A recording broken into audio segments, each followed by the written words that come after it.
안녕하세요. 저는 귀한 자식이 셋이나 있는 60대 여성입니다. 저에게는 아들 둘에 딸이 하나 있습니다. 큰아들과 딸은 제 몸으로 낳았지만 둘째 아들은 제 마음으로 낳은 아들입니다. 그런데 이 못난 어미가 마음으로 낳은 아들의 가슴에 상처를 주는 일을 저질렀습니다. 그래도 우리 둘째는 저희 딸과 저희의 인생을 구해주었습니다. 그런 일을 한꺼번에 겪게 되어 이렇게 사연글을 남기게 되었습니다. 우리 둘째를 만난 건 아마 운명이었지 싶어요. 저희 집은 한 동네에서 오랫동안 살고 있었어요. 결혼해서 아이 둘을 낳고 지금까지 이 동네에서 이사했으면 했지 한 번도 다른 동네로 이사를 해본 적이 없었습니다. 큰아들이 초등학교에 들어가면서 친구를 사귀었더라고요. 친하게 지낸다며 친구를 우리 집으로 데려왔습니다. 우리 마을에 산다는데 저는 웬만한 집의 아이들을 다 알고 있지만 그 아이는 처음 보는 아이였어요. 빡빡 머리를 깎은 8살 아이는 저를 보며 수줍게 웃으며 머리를 긁적이더라고요. 환한 미소를 짓는 아이가 얼마나 예쁘던지 물끄러미 얼굴을 쳐다보았어요. 정말 웃는 미소가 예쁜 아이였거든요. 친구 집에 처음 놀러 왔다면서 어린애가 얼마나 얌전하고 의젓하던지 처음 보는 순간부터 그 아이가 제 마음을 파고들었습니다. 어디서 사느냐고 물어보니 저희 집 옆집에 산다는 것이었어요. 그 집에는 할머니 혼자 사시는 집이었습니다. 최근에 동네 사람들이 하는 이야기로는 그 할머니 아들이 이혼하고 손자를 맡아 기르신다고 하셨는데 바로 그 녀석이었죠. 어떻게 이렇게 알토란 같은 녀석을 두고 이혼을 했는지 저라면 수십 번 눈에 밟힐 것 같았어요. 그만큼 그 녀석은 제 마음에 들었습니다. 부부 사이의 일은 부부만 안다지만 참 아이가 가여워 보였어요. 아들과 친구가 된 녀석은 자주 우리 집에 와서 놀다 가곤 했습니다. 아이는 잘하는데 손이나 바짓단이 달아 뜯어져 있거나 옷 한 벌을 오래 입고 다니고 있었어요. 그것을 보는데 참 안타까웠어요. 추운 겨울에도 손목이 튀어나와 손이 허옇게 텄더라고요.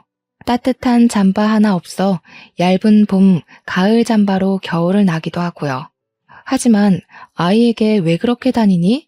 말을 물어볼 수가 없었습니다. 그 집 사정을 다 알고 있기도 했었고 아이가 받을 상처가 걱정되었거든요. 그래도 챙겨주고 싶은 마음은 어쩔 수가 없잖아요. 그래서 저는 머리를 열심히 굴렸습니다. 아이가 상처를 받지 않으면서 몰래 도와줄 방법을요. 저는 아이에게 집도 가깝고 할머니도 청소일로 늦으시니 밥 먹고 씻고 가라면서 저희 아들의 옷을 입혀보내고는 했습니다. 다행히 저희 아이보다 한 치수가 작았던 아이였기에 괜찮다, 너 입어라. 우리 아들은 안 맞는다고 하면 좋아서 싱글벙글 웃더군요. 방학 때 여행을 가게 되면 꼭 그 아이를 데리고 가고 했어요. 정말 잠자는 곳만 다를 뿐 우리 아이처럼 걷었네요. 그렇게 그 아이와 6년을 보내고 아이가 초등학교 졸업을 앞두고 있을 때였어요. 아이의 할머니가 교통사고로 갑작스럽게 돌아가시게 되었어요. 할머니는 원래 그전까지는 건물 청소를 하셨는데 나이 있어 일을 잘리셨더라고요. 그러면서 어린 손자를 키우기 위해 새벽에는 폐지를 주우러 다니셨나 봐요. 그런데 밤늦게 음주운전하던 차에 치여 그 자리에서 즉사하신 겁니다. 더 어이없는 상황은 그 뒤에 이어졌어요. 장례식장에 찾아갔더니 그 아이의 아빠가 차주 사람들하고 보상금 이야기를 하더라고요. 그래서 아이도 이제 데려가겠거니 이제 아빠랑 살겠구나 하고 생각했습니다. 그래도 부모랑 사는 거니까 더 아이에게 좋겠거니 했죠. 새엄마라는 사람도 보이니 이제 제대로 챙길 사람이 있어 다행이라고요. 한참 차주 사람들하고 보상 이야기를 하다가 그 사람들이 돌아가니 둘이 이야기를 하더라고요. 옆에 앉아있는 저의 귀 속에 그들의 이야기가 그대로 들어와 꽂히는 거였어요. 어머, 돈이 5천이나 생겼네. 노인네 살아생전 땡전 한 푼 없이 살더니 죽어서 자식한테 돈을 쥐어주고 가는 것 보니까 헛되게 죽은 게 아니라 다행이야. 근데 자기야, 당신 아들 어떻게 할 거야? 우리가 키워야 하는 거 아니지? 나 애 안 키워봤어. 어떡해. 나 몰라. 당신이 알아서 챙겨. 저는 어이없는 말에 먹던 육개장이 입 밖으로 튀어나갈 지경이었어요. 그리고 길게 한숨을 내쉬었죠. 그 옆에는 아이도 서 있는데 둘이 앉아서 그런 이야기를 하니 한숨이 안 나올 수가 있나요? 그런데 그 아이 아빠의 말이 더 아이의 가슴에 대못을 박더라고요. 어쩌면 부모라는 사람들이 그런 이야기를 아이 앞에서 꺼낼 수가 있는지 지금 생각해도 정신이 아득해지네요. 에이씨, 왜 내가 키워? 걱정 마라. 어차피 애엄마랑 이혼할 때 고아원에 데려다 버리기로 약속하고 한 이혼이야. 고아원에 버려놨더니 노인네가 어떻게 피부치를 그렇게 버리냐고 데리고 와서 직접 키운다고 한 거야. 그냥 예전처럼 다시 고아원에 데려다 주면 돼. 몇 년 동안은 그래도 키워줬으니까 자기도 받아들이겠지. 옆에 듣고 있는 제가 다 속이 뒤집어지는데 아이는 어쩌겠어요. 바로 장례식장을 뛰쳐나가는 아이를 붙잡으려 했지만 놓치고 말았습니다. 추운 겨울에 아이가 어디로 사라졌는지 한참을 찾아 헤매도 보이지 않았어요. 걱정되는 마음에 우리 가족들이 뿔뿔이 흩어져 아이를 찾아 헤매 다녔는데 큰아이가 저에게 달려와서 그 아이가 집에 있다고 하는 겁니다. 바로 할머니와 살던 집에요. 바로 달려가서 아이를 불렀습니다. 하지만 아이는 할머니와 살던 그 작은 골방에 틀어박혀 문을 잠그고 안 나오는 겁니다. 열어달라고 애원해도 아이는 문을 안 열고 방에서 나오지 않았어요. 문의 작은 틈으로 흐느껴 오는 아이의 울음소리가 밖으로 새어나왔어요. 아이가 그대로 부모에게 그런 이야기를 들었는데 어떻겠어요? 마음에 큰 구멍이 생긴 거겠죠. 그 구멍은 무엇으로도 메울 수가 없었나 봐요. 저는 밥을 가져와서 밥 먹자고 해도 아이는 문을 열지 않았어요. 아무리 달콤한 말로 유혹을 해도 다친 아이의 마음의 문은 열리지 않았어요. 그렇게 며칠을 아이는 그 차가운 방에서 나오지 않았습니다. 그렇게 3일쯤 되니 이러다가 아이까지 죽겠다는 생각이 번뜩 들더라고요. 일단 아이를 살려야겠다는 생각을 하고 남편과 함께 아이의 아버지를 찾아갔습니다. 아이를 고아원에 보내지 말라고 애원을 하러 갔죠. 그래도 아버지가 하는 이야기면 듣지 않겠어요? 혹시나 아이가 문을 열어줄 거라는 희망을 가지고 갔었던 거죠. 지원 아버지, 지원이 고아원으로 꼭 보내셔야 합니까? 아직 너무 어려요. 아직도 저렇게 문을 안 열고 나오지는 않는데 저러다 아이 잡겠어요. 가서 나와라. 고아원 안 보낸다고 한마디 해주시면 안 돼요? 당신들 뭡니까? 뭔데 남의 집안일에 감나라 배나라 하는 거야? 남의 자식 건사할 생각하지 말고 당신들 자식 일이나 잘 챙겨. 내 새끼는 내가 키우든 아니면 고아원 보내든 내가 알아서 할 거니까. 아침부터 재수없게 찾아와서 에잇 퇴. 정말 말이 안 통하더라고요. 어떻게 이런 인성이 바닥인 사람한테 그런 아들이 태어났는지 알다가 모를 일이었습니다. 저는 그래도 다시 한번 그 아이 아버지에게 사정했습니다. 아이를 구하는 게 먼저였으니까요. 일단 아이는 살리고 봐야 하는 거 아닙니까? 벌써 저 안에 들어간 지 3일째입니다. 날도 차고 물 한 잔 못 마셨을 텐데 아이가 가엾지도 않으세요? 지원이는 정말 세상에 둘도 없는 착한 아이입니다. 아이를 고아원에 보내신다면 분명 나중에 후회하실 겁니다. 그렇게 그 애가 좋으면 당신이 데리고 살면 되잖아. 왜 여기까지 와서 사람 귀찮게 하는 거야? 내가 애 줄 테니까 데리고 가서 키워. 그러면 될 거 아니야. 아이씨, 당장 여기서 나가. 사람 짜증나게 하지 말고. 계속 이렇게 소란 피우면 경찰 부를 거야. 제 손으로 문 잠그고 들어간 애를 나보고 어쩌라고. 저는 아이 아버지의 말에 두 눈이 번쩍 뜨이더라고요. 어차피 잠만 할머니네 집에서 자던 거 그래 내가 거두자. 아들 하나 더 생기면 좋지 하고 생각했죠. 저희 남편도 같은 생각이었는지 저의 손을 꽉 잡는 겁니다. 저는 떨리는 손으로 가방에서 항상 가지고 다니던 거래 영수증과 볼펜을 꺼냈습니다. 그리고 아이 아버지에게 내밀었죠. 그럼 써주세요. 아이 포기한다고 써주세요. 친권 포기한다는 각서 말입니다. 그거 한 장 써주시면 당장 여기서 사라져 드릴게요. 거기에 아이 앞에 다시는 안 나타난다고, 그리고 아이 인생에 끼어들지 않겠다고 써주세요. 그럼 저희가 지원이 엄마 아빠가 되어줄게요. 그리고 꼭 도장이든 지장이든 찍어주십시오. 아이 아버지는 이상한 사람 보듯 저희를 위아래로 훑으며 쳐다보더라고요.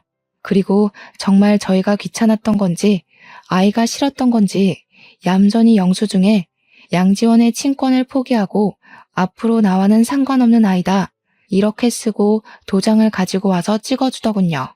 나중에 변호사 공증을 받으러 가니 전혀 효력이 없는 종이 조각이지만 그것은 아이를 설득하기에는 충분했습니다. 저는 아직도 밖으로 나오지 않고 할머니 골방에 틀어박힌 아이에게 문틈으로 그 쪽지를 밀어넣었어요. 그리고 나직이 아이에게 말을 걸었죠. 제발 문을 열어주길 빌면서 말입니다. 지원아, 내 말 들리니? 아줌마에게 새로운 아들이 생겼는데 누구인지 한번 들어볼래? 아줌마에게 원래 아들이 하나인데 양지원이라고. 아들이 한 명이 더 생겼어. 우리 한 집에서 같이 살래? 이제 아줌마라고 말고 엄마라고 불러줄래? 그럼 엄마가 우리 지원이 진짜 엄마 해줄 수 있는데. 아이는 제 말을 들었는지 한참을 안 해서 엉엉 울더라고요. 저도 문 앞에서 한참을 울었습니다. 그 작은 아이의 가슴에 구멍이 저로 인해 메어지길 기도하면서요. 한참을 울던 아이는 빼꼼하며 문을 열고 얼굴을 내밀었습니다. 그리고 제 얼굴과 제 남편의 얼굴을 보더니 문을 활짝 열고 다가와 와락 안기더군요. 며칠 만에 방 밖으로 나오는 아이의 손발이 얼음장으로 차가워져 있었습니다.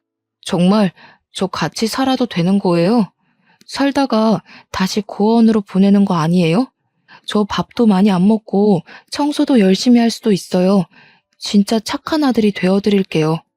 아이의 말이 저의 가슴에 비수처럼 내리꽂혔습니다. 어린 아이의 입에서 그런 말을 듣다니 어른으로 참 미안해졌습니다. 아이의 빡빡 깎아 까슬거리는 머리를 쓸어내렸습니다. 당연하지. 그 쪽지 봤지? 이제 아빠가 안 찾아오실 거야. 걱정하지 마. 이제 고아원에 안 가도 돼. 절대 고아원으로 안 보내. 그리고 난 밥 많이 먹는 아들을 원하는데 청소는 도와주면 내가 더 감사하지. 아이는 활짝 웃으며 예쁜 미소를 지어주더군요.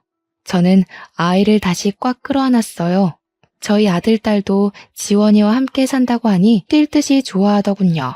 그렇게 저희에게는 가족 한 명이 더 생겼습니다. 가족이 4명에서 5명이 된 거죠.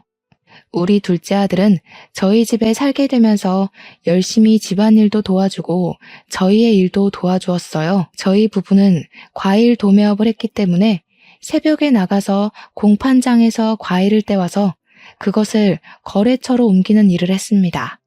일의 특성상 새벽 일찍 움직여야 했는데 주말만 되면 둘째는 우리를 따라 나서서 과일 상자를 옮기는 겁니다. 괜찮다고 아직 어린애가 하기에는 너무 힘든 일이다 하고 말려도 아이는 스스로 주말이면 일을 도와주었어요. 상인들 사이에서는 둘째 아들 하나는 정말 잘 뒀다면서 칭찬이 자자했죠. 그렇게 뿌듯할 때가 없었습니다. 둘째 아들은 그 와중에 전교 1등을 놓친 적이 없는 수재였습니다. 그렇게 새벽마다 도와주고 저녁에는 동생의 공부도 꼼꼼히 확인해주면서 집안일도 알뜰살뜰 도와주는데 어떻게 그 녀석을 싫어할 수가 있겠습니까? 저희의 학비 부담을 덜어주겠다며 아이는 더 좋은 대학을 포기하고 전액 장학금을 받을 수 있는 대학을 선택해서 들어갔습니다. 내가 너 학비를 위해 적금 들어놓았다. 그러니 더 좋은 대학교 선택해라 하고 말하니 아들은 자신의 과는 이 대학교가 더 좋다 하면서 그 돈은 부모님 노후 자금으로 쓰라고 한사코 거부하는 겁니다. 이렇게 잘 자란 내 새끼들은 각자 사회에 나가서 한 자리씩 차지하니 참으로 인생 잘 살고 아이들 잘 키웠다고 생각했습니다. 그렇게 대학도 졸업하고 저희 둘째 아들은 서울에 직장을 다니면서도 주말마다 집으로 내려와 새벽마다 일을 도와주었어요. 정말 대견하고 장하단 생각이 들면서도 걱정이 되었습니다.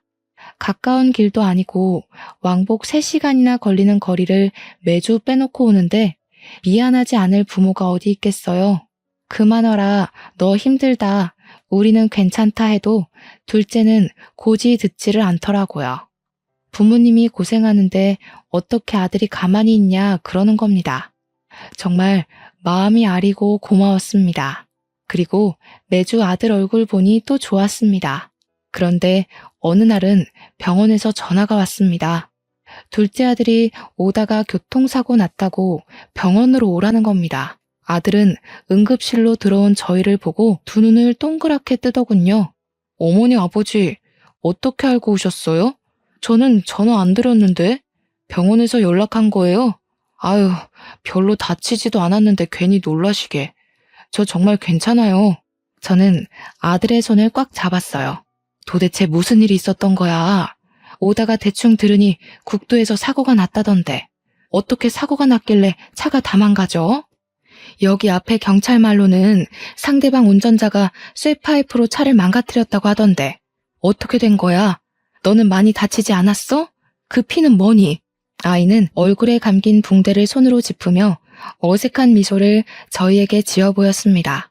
오다가 국도 넘어오는데 너무 어두워서 좀 천천히 갔더니 뒷차가 몇 번인가 클렉슨을 울리더라고요.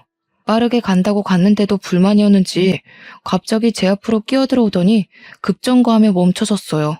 그런데 운전자가 차에서 내리면서 쇠파이프를 가지고 다가오더라고요. 그 쇠파이프로 제 차를 내리쳤어요.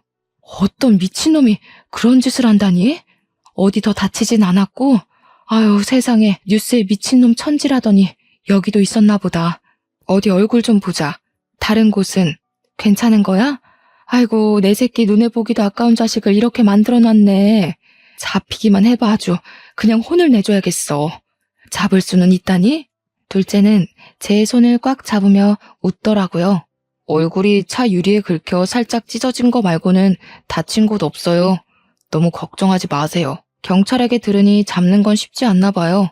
벌써 비슷한 사건이 몇 건인가 있어서 쫓고는 있는데 증거가 부족한가 봐요.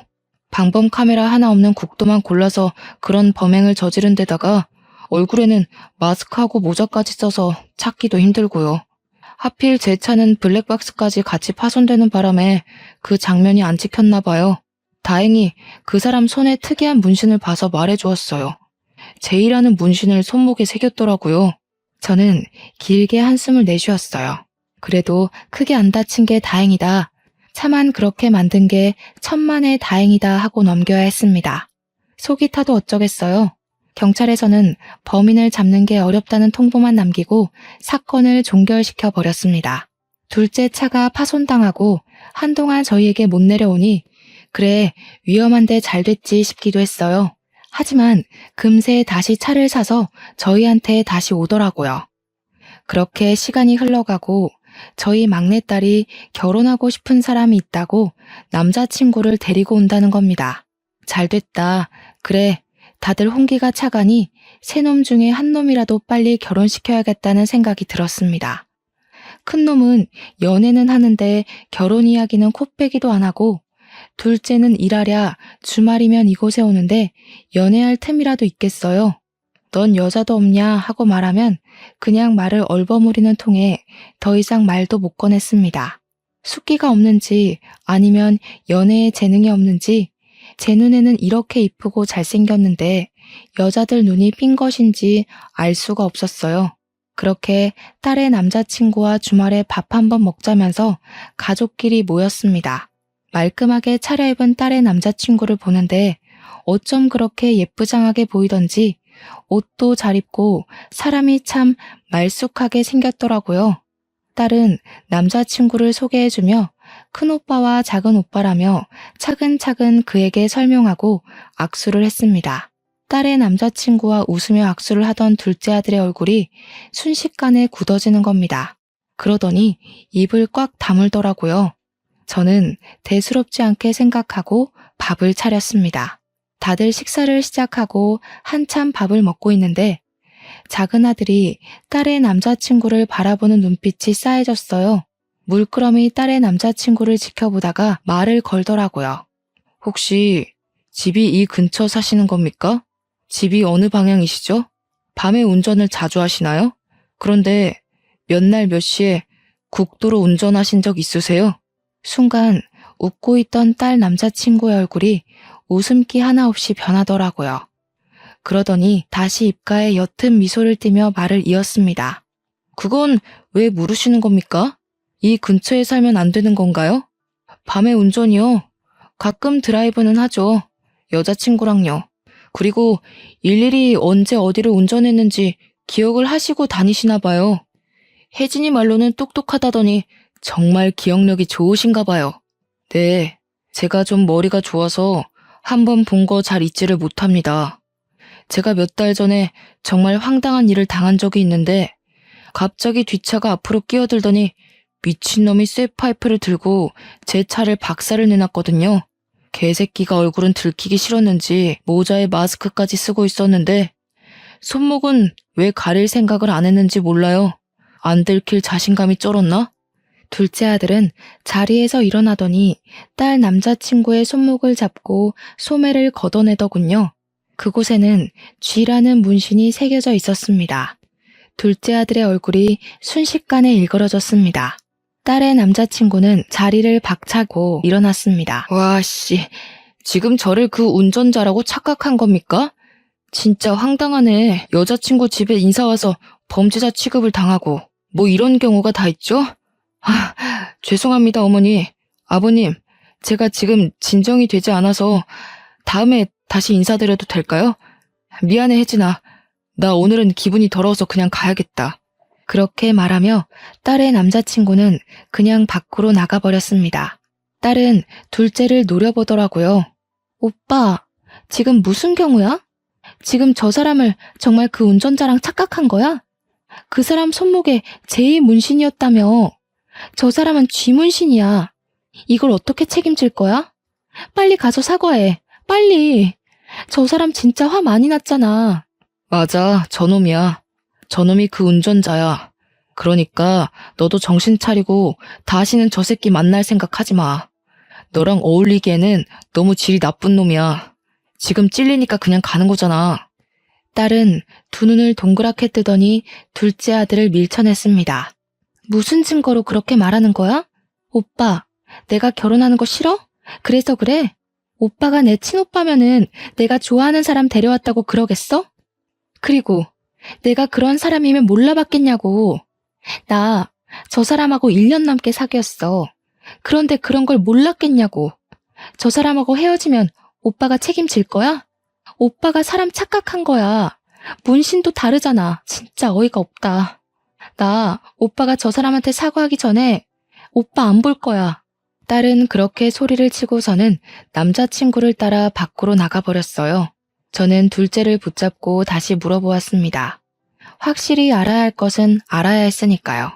물론 둘째의 성격을 잘 알고 있으니 그 아이를 믿었지만 그렇다고 확실한 것 없이 딸의 남자친구를 의심할 수 없었으니까요. 정말 확실히 그 사람이 맞는 거냐? 어두워 얼굴도 제대로 못 봤다며. 나중에 그 차도 대포차라고 밝혀졌다며. 그런데 어떻게 그 사람이라고 확신을 할 수 있는 건데? 문신도 다르고 네가 이번에는 너무 경솔하게 판단한 것 같아. 둘째 아들은 자신의 머리를 짚으며 길게 한숨을 내쉬더라고요. 네, 분명합니다. 제이로 잘못 본 것은 쥐의 동그란 밑부분이 소매로 가려져서 착각한 것 같아요. 제가 본 제이와 쥐의 끝에 획이 틀어져 있는 게 같아요. 아무리 몇 번이나 그 사람 손을 보고 또 봐도 같은 글자가 맞아요. 혜진이를 위해서도 저 사람과 헤어지게 해야 해요. 아무리 그래도 어떻게 그것만 가지고 애들을 헤어지게 할 수는 없다. 확실한 증거도 없는데 그럴 수는 없어. 너도 그건 확실한 증거가 아니잖니. 그때 어둡고 정신이 없어서 잘못 본 걸 수도 있잖니. 조금 더 시간을 두고 생각해보자. 둘째 아들은 생전 처음으로 저에게 언성을 높이더군요. 정말 확실하게 봤어요. 그놈이 틀림없어요. 체격도 같고 그 정도로 치밀하게 남의 차를 깨부수는 놈이면은 나중에 혜진이한테도 그럴 수도 있어요. 어머니, 그러니까 빨리 헤어지게 해야 해요. 그러다가 혜진이가 다치기라도 하면 어떡해 해요. 저는 둘째의 얼굴을 쳐다보며 미간을 찌푸렸어요. 넌 무슨 말을 그렇게 하니? 혜진이가 그렇게 되길 바라는 거야? 아무리 말이라도 그렇게 말하면 안 되는 거 아니니? 아무 증거 없이 그렇게 사람 판단하면 안 된다. 아무튼 이 일은 네가 경솔했어. 어머니, 정말 혜진이 생각해서 하는 말입니다. 나중에 혜진이가 다치기라도 하면 늦어요. 지금이라도 둘을 헤어지게 만들어야 한다고요. 저는 둘째의 애원을 무시하고 방 안으로 들어가 버렸습니다. 둘째가 괜히 그렇게 허튼 말을 하는 아이도 아니었지만 그때 당시에는 왜 그런 생각을 못하고 그렇게 둘째 아들의 말을 무시하고 타박했는지 지금은 후회만 될 뿐이네요. 둘째는 그렇게 서울로 돌아가고 몇 달간 집으로 발길을 끊어버렸습니다. 친여동생처럼 돌봐주던 딸에게 친오빠가 아니라는 말에 아이가 상처가 된 것인지 아니면 잘못된 것을 말해도 제가 그 아이의 편을 들지 않고 친자식의 편만 든다고 생각해서 서운해서 발길을 끄는 거라 생각을 했습니다. 그래도 둘째는 매주 안부 전화로 운전 조심하시라, 밥 잘 챙겨 드시라 말을 하더군요. 언제 한번 내려와라 말을 해도 알겠다는 말만 하고 끊어버렸습니다. 그때는 우리가 친부모가 아니어서 아이도 우리에게 정을 쉽게 떼어버리는 건 아닌지 속까지 상할 지경이 되었습니다. 그렇게 몇 달이 지나는 사이 딸은 다시 남자친구를 데리고 집으로 인사를 왔습니다. 반듯하고 저희를 향해 깍듯이 예의를 차리는 모습에 이제 무엇이 진실인지 모를 지경이었어요. 저희 같은 평범한 사람들이 그 속을 어떻게 알 수가 있을까요? 엄마, 지연 오빠 이제 안 오지? 정말 왜 그 일을 그런 사람으로 착각했나 몰라. 착각하고 부끄러워서 이제 집에도 안 오고. 그냥 와서 사과 한마디 하는 게 그렇게 어렵나? 우리 그이 이렇게 착하고 성실한데 엄마도 직접 봐봐. 정말 착하고 성실하잖아. 그런 망나니 같은 짓을 우리 그이가 할 리가 없다니까. 저는 남자친구의 팔을 꽉 잡고 빙그레 웃는 딸을 보고 어색한 미소를 지었습니다. 딸의 남자친구는 일어나 남편의 잔에 술을 따라주었습니다. 혜진이한테 들었습니다. 둘째 오빠는 친오빠가 아니라고 하더라고요. 정말 대단하십니다. 어떻게 남의 자식을 그렇게 친자식처럼 키우셨어요? 저 같으면 흉내도 못 냈을 겁니다. 존경합니다, 어머님, 아버님. 저도 자식으로 받아주십시오.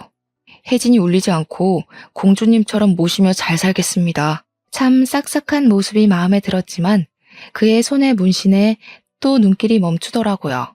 설마 둘째의 말이 진짜면 어쩌지 하는 생각이 들었지만 바로 앞에서 저희를 보고 웃는 딸아이의 남자친구의 모습에 둘의 결혼을 허락했습니다.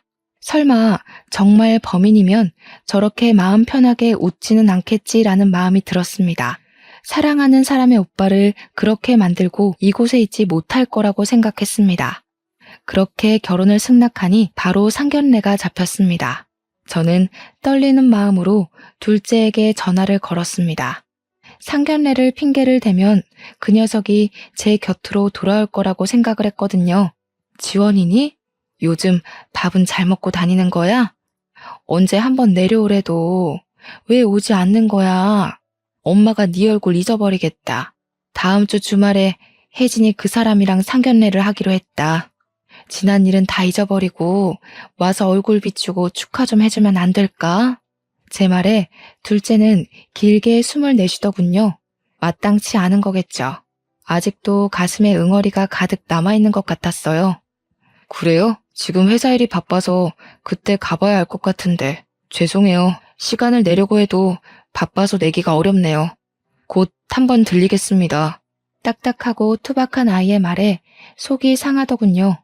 예전처럼 다시 돌아가기 힘든 건가 하는 걱정도 생각하면서 우리의 가족 생활이 여기서 끝은 아닌가 하고 걱정까지 되더군요. 상견례 날 한참을 문을 쳐다보고 또 쳐다보아도 둘째 아이는 그 자리에 결국 나타나지 않았습니다. 상견례를 치르고 돌아오는 자리에도 딸은 둘째에 대한 불만을 늘어놓았습니다. 정말 지원 오빠 끝까지 이럴 거래? 어떻게 상견례 자리까지 안 올 수가 있지? 정말 그 사람 그런 사람 아닌데. 이러다 내 결혼식도 쌩까고 안 오는 거 아니야? 거봐. 검은 머리 짐승 거두는 거 아니라는 말 틀린 거 하나 없지? 자기 불리해지니까 나타나지도 않잖아. 이혜진, 말 조심하네? 그래도 너희 오빠야. 사실 나도 아직 너희 남자친구가 범인일 수도 있다는 생각한다.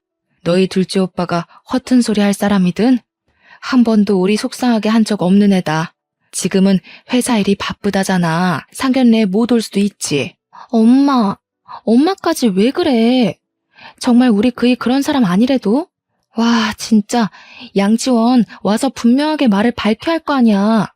이렇게 우리 그이 범죄자로 만들어 놓고 엄마는 친자식 말 못 믿어? 엄마는 주원 자식 말 믿을 거야? 입 안 다물어? 이게 친자식 주원 자식이 어딨어? 내 배 아파서 안 나왔을 뿐이지 너희들보다 우리한테 더 잘해. 너희가 어디 한 번 새벽에 일어나서 우리 일 도와줘 봤니? 한 번만 더 오빠한테 그런 식으로 말했다간 봐. 내가 가만 안 둬. 딸은 입을 삐죽이며 입을 다물었지만 저의 속도 타들어갔죠. 아들을 잃는 건 아닌지 얼마나 속상하던지 꼬박꼬박 연락 오는 그것만으로도 감사해야 했습니다. 그렇게 시간을 흘러가고 한참 거래처에 과일을 다 배송하고 돌아오는 길에 딸에게 전화가 오는 겁니다. 딸은 울며불며 떨리는 목소리로 저희에게 말했습니다. 엄마, 어떡해. 둘째 오빠가 죽어가. 어떡해, 엄마. 나 무서워.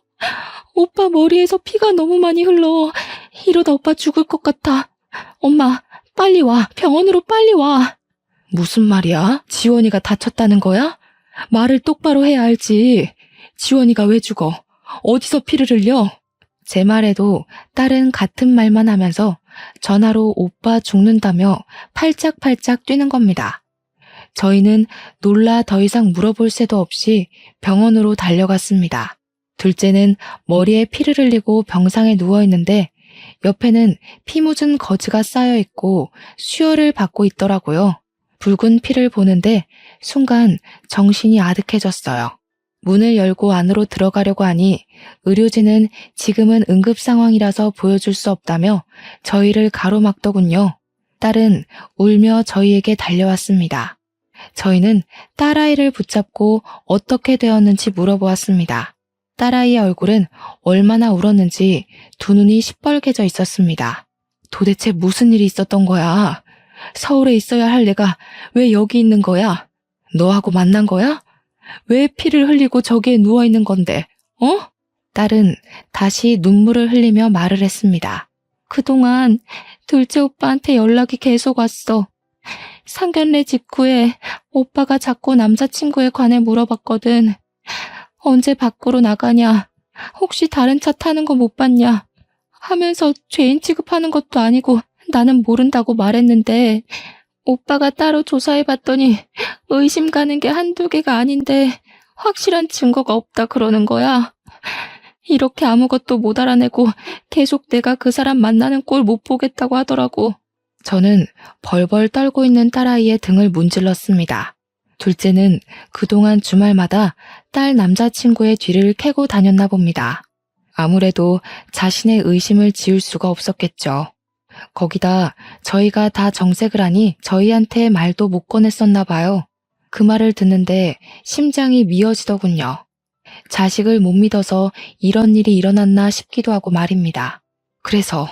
그런데 왜 저 지경이 된 건데? 도대체 무슨 일이 있었길래 머리를 저 지경이 되어서 다친 거야? 응? 오빠가 나한테 아무것도 못 알아내겠다며 확실히 하자면서 셋이서 만나자고 하더라고. 그래서 나도 만나서 확실하게 매듭을 짓는 게 좋을 것 같아서 만나자고 했어. 그렇게 공원에서 셋이 만났는데 오빠가 그날 문신을 봤다고 하면서 경찰서에 가서 진위를 따지자고 하니까 갑자기 그이가 공원 바닥에 있는 벽돌을 집어들더니 순식간에 오빠의 머리를 내리쳤어. 자꾸 의심하지 말라면서. 저는 너무 놀라서 두 눈을 동그랗게 떴습니다. 아니, 아무리 의심을 산다고 사람을 벽돌로 머리를 내리치는 게 말이나 되는 일이야? 당장 그 사람 데려와. 어디서 내 새끼 머리를 내리쳐? 도망갔어. 오빠 머리를 벽돌로 내리치고 바로 달아났어. 오빠가 벽돌 맞고 앞으로 꼬꾸라지며 피를 흘리는 거야. 나는 너무 무서워서 119부터 불러서 이쪽으로 온 거야. 어디 있는지 나도 모르겠어. 손발이 덜덜 떨려오더라고요. 응급조치가 끝났다고 의료진이 겨우 저희를 안으로 들여보내주더군요. 저는 머리에 붕대를 칭칭 감고 팔에는 붉은 피를 수혈을 하고 있는 둘째의 얼굴을 보며 두 손을 꽉 잡고 기도를 했습니다. 아이를 살려달라고요. 그리고 둘째에게 감사하다고 말했습니다. 둘째가 아니었으면 그런 사람과 딸은 부부로 인연을 맺었을 테니까요. 듣는지 모르겠지만 저는 아이에게 말을 걸었습니다. 지원아, 엄마가 왔어. 눈 좀 떠볼래? 귀한 내 새끼. 엄마한테 너무 서운했지? 엄마가 안 믿어줘서 너무 미안해. 우리 아들 엄마한테 다시 오면 이제 서운하게 안 할게. 그러니까 우리 엄마랑 아들로 조금만 더 지내자. 응? 그때 둘째가 손을 까딱이며 눈을 뜨더군요. 그리고 제 얼굴에 흐르는 눈물을 닦았어요. 울지 마세요. 울면 제가 너무 죄송해요. 저도 어머니 아들로 더 살고 싶어요. 하나도 서운 안 했어요. 그러니 걱정하지 마세요. 저는 아들을 꽉 끌어안고 또 한참을 울었습니다. 그리고 다시 아들을 저에게 돌려주신 하늘에 감사하고 또 감사했습니다. 아들이 깨어났다고 하니 경찰분이 병원으로 찾아왔습니다. 안녕하십니까? 일어나셨군요. 다행입니다. 제보 덕분에 범인을 잡았습니다. 예상하신 대로 벽돌로 내리친 사람이 난폭 운전자가 맞았더라고요. 그동안 제보해주신 증거를 토대로 저희가 더 조사해서 범인이 타고 다니던 차량도 찾아냈습니다. 그 사람의 아버지 명의로 되어 있는 시골 창고에서 발견되었더군요. 덕분에 정말 오랫동안 애먹은 사건을 해결했습니다. 잡았다니 다행입니다. 그동안 노력이 헛수고가 되지 않았군요. 잡지 못하면 어떻게 하나 걱정했습니다. 저는 아들의 손을 꽉 잡았습니다. 아들은 그동안의 조사를 한 것을 꾸준하게 경찰에 제보를 해왔더라고요. 그래서 수사에도 많은 도움이 되었다고 했습니다. 정말 눈썰미가 좋으신가 봐요. 그동안 몇 명인가 범인의 손목 문신을 보긴 했는데 문신이 있다는 것만 알고 글자인지 그림인지 특정조차 못하고 넘어갔거든요. 덕분에 미제 사건으로 끝날 수도 있는 사건을 해결하게 되었습니다.